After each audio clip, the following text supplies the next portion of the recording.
Hello, welcome back to the channel. In this video, I'll be going over a few things that I've done as a SIG owner to my first Glock. Stay tuned for that.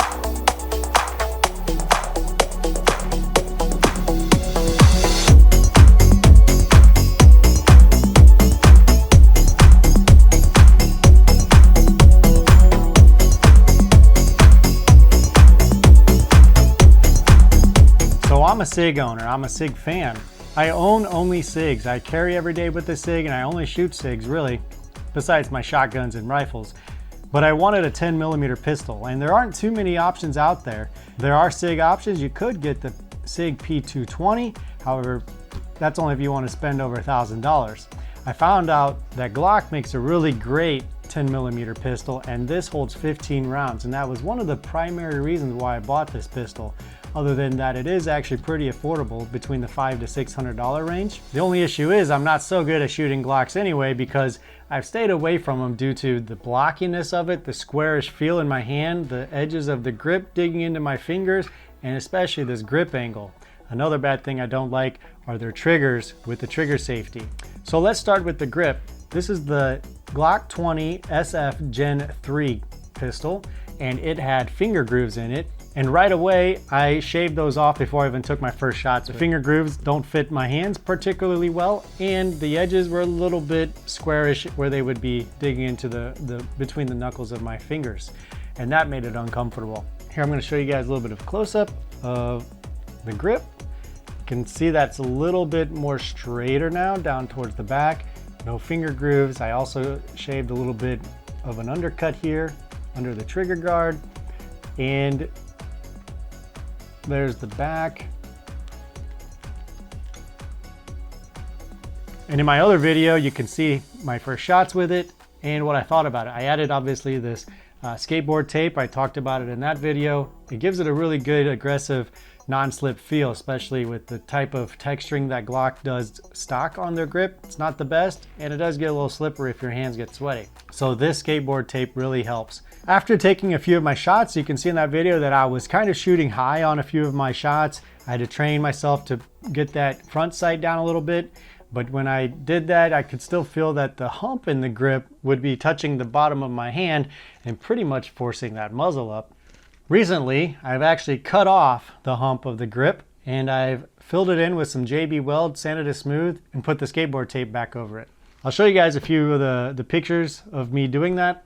I didn't get it on video, but basically I held the gun in my hand. I found out where the bottom part of my thumb, the lower part of my thumb touches the grip, and I just drew a straight line from there straight down to where the inside of the magazine well is flush to the back. So then I had it in my vise. I drew the lines on both sides of the pistol. I had it in my vise, and then I used a small little hacksaw to cut that off. Once I cut that off, I got this JB Weld steel stick, and it's kind of a putty that you mix together or knead into your hands, and then you can put it on the back end of the grip. What I did before though is I kind of scratched up the plastic in there so that the JB Weld really has something to stick to. Once that dried, I was able to sand it smooth. I used my Dremel, I used different sandpapers, and I used really fine sandpaper to make it really smooth. And then it did turn out gray, so I spray painted it black. It's probably not the best paint. There are some chips in there, but overall it's still holding up pretty good. And then I put the skateboard tape around it again. Then I took it to the range, and you'll see here my targets from that, but we'll get into that a little bit later. But after I did that, I did measure the circumference of this grip to my other SIG grips, and they were the same circumferences. And so it really feels a lot better in my hand now for what I'm used to. Overall, I think, as a SIG guy, the Glock is horrible for you, for me at least, and doing these modifications definitely help the feel of the gun in your hands. All right, so let's get into the shooting. I also took some shooting videos. I was at an indoor range this time. It's probably not the best audio because you hear all these other gunshots going off, but I did try to explain a little bit of things, and I'll try to put some of that stuff in the video as well. If you guys remember the video of me shooting the Glock 20 on the first shots, you'll notice that many of my shots weren't so tight of a group or maybe as close to the center as we hoped, but after the grip modification, you can definitely see maybe a little bit more improvement on there. I still have a lot to go, I think, because I want to be more accurate. But once we get that trigger, I think I'm going to start slowly running out of excuses. But anyway, so the top here is just the warm-up shots that I took with the Sig SP 2022, my 9mm from 7 yards. And I'm just trying to get warmed up here. I had most of the stuff here in the black and then a few down here at the bottom left. But yeah, so that's just a warm-up. Sig SP 2022. It's my largest 9mm, just to kind of get me in the flow of things with shooting the Glock.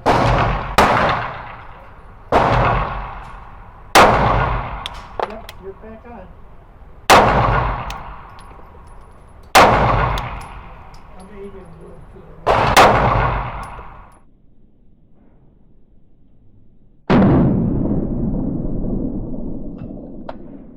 And then I switched over to the Glock 20 at 7 yards. This is after about 4 or 5 magazines. In the shooting videos, I actually went over step by step with some of my shootings after 1 or 2 mags. And then I went to 10 yards with the Glock 20, 10 yards with the Sig as well, but I also had extra real estate on here. You can see the bigger holes versus the smaller holes, so obviously you know which ones were the Glock 20. But I also did another 7 yards here, just so I could have a better reference from everything I shot up here. All right, let's get started. First shots with the new and improved grip that I made. We'll be shooting cellular and below ammo.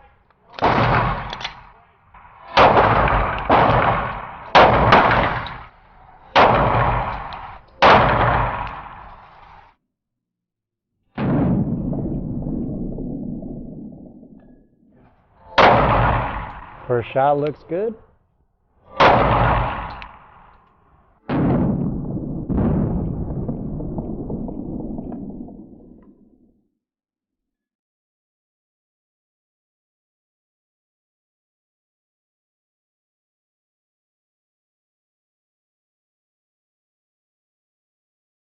Overall, I would say that my shooting improved a lot. My groups are better. However, they're not maybe so super accurate as I would like. Obviously, I was always trying to aim and hit the center of the target, but a lot of them were also in the bottom left of the target. Now that, I strongly believe, is the trigger. This trigger is horrible for me. I hate that it's digging in. The trigger safety is digging into my fingers when I shoot. And also, it's unloaded. There's no magazine. When you pull the trigger, it has a very strong or stiff break in it. You hit this wall and you really got to pull even harder to get that gun to go off. So when you're doing that, you're in effect maybe not even consciously knowing it, but you're slowly bringing down that muzzle. And for me, I'm also a little bit to the left based on how much pressure I'm putting on the trigger to get the gun to shoot. So the next mod that I plan to do is to get a new trigger for this. I'm looking into the Agency Arms flat trigger. The only issue is I can't find them in stock. They're on back order, but if you guys have any good links for me, go ahead and put them in the comment section, please. But yeah, as a Sig guy, I am definitely enjoying this grip, this gun a little bit more now that I've kind of modified the grip to fit me specifically. I just can't wait to get that new trigger in and go back to the range and try it again. So if you guys have any other good ideas for Glock mods, I'm thinking also maybe do some kind of ported barrel or slide just to kind of also reduce some of that recoil, because in some of those videos you can see the gun is really flying up even more than my 9mm shots. But if you guys have any suggestions or ideas of how to help a Sig owner like me shoot and enjoy the Glock platform a lot better as far as modifying it or upgrades, let me know. Thanks a lot, guys, for tuning in. I appreciate you guys leaving any kind of helpful feedback in the comments. And if you like this video, go ahead and click like and subscribe. And if you don't like this video, go ahead and click the thumbs down button twice. The crazy never died.